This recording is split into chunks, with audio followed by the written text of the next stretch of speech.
So what mood changes have I gone through in recent months since changing from the Ninja to the ER500? Now there's only 2 years difference between the bikes. There's 100 cc's, 2 cylinders difference.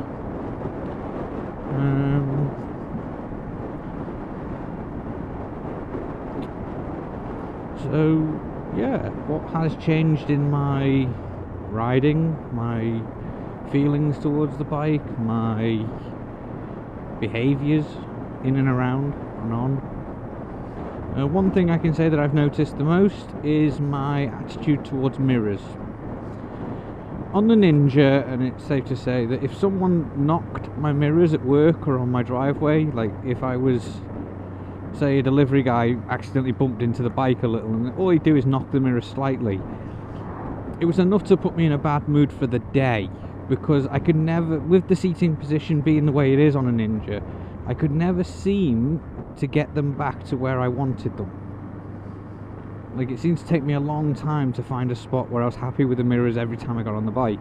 So I would always lose my shit, and it would ruin days for me. Like, I'd have a whole day planned, and if I found out my mirror was knocked, it put me in a bad mood for the whole fucking thing. So that's not happened with this bike. Like, I can honestly say, because of these stupid fucking arm things that never stay tight unless they're in the wrong position, I've sort of adapted to the fact right in the nuts.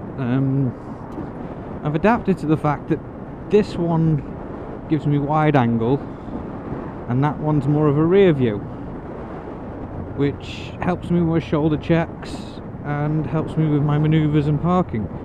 So I've actually just adapted to the way they are, and I don't really give a fuck if they get moved.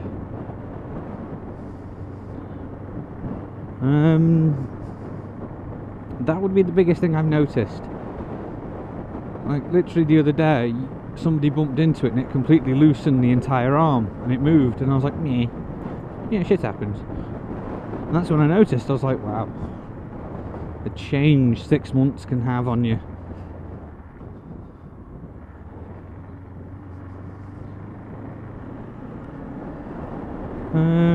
Riding style has had to change considerably due to the fact that I don't have those big profile tyres or that power anymore.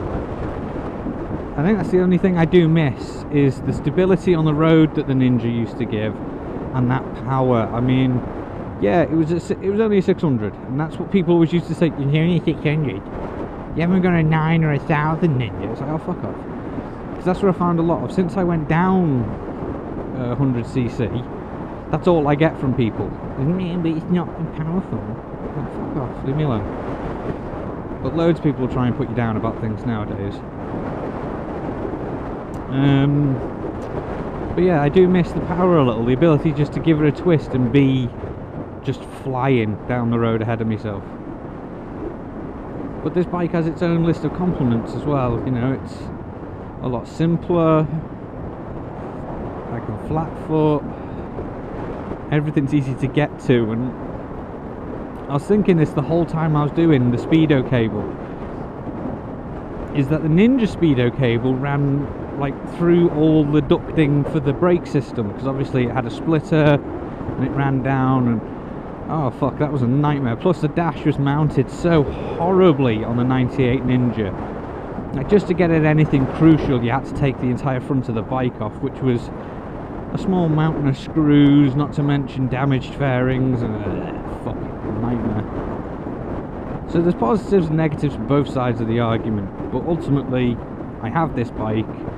It starts every time I push the button, and it's actually really easy to ride.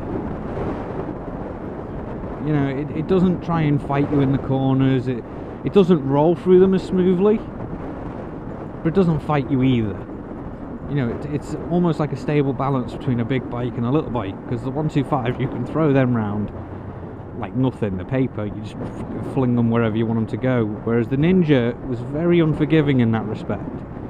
It commanded a lot of attention in the corners, and I loved getting them right because it was such a smooth, gliding ride. And this is a happy medium between that. You know, you can put her through some corners, but she's not going to go over as far as the Ninja. but at the same time she's a lot more forgiving if you get it fucking wrong, which I do occasionally. Nobody's perfect. I'm as close as people are going to get, I think, but I'm so full of it.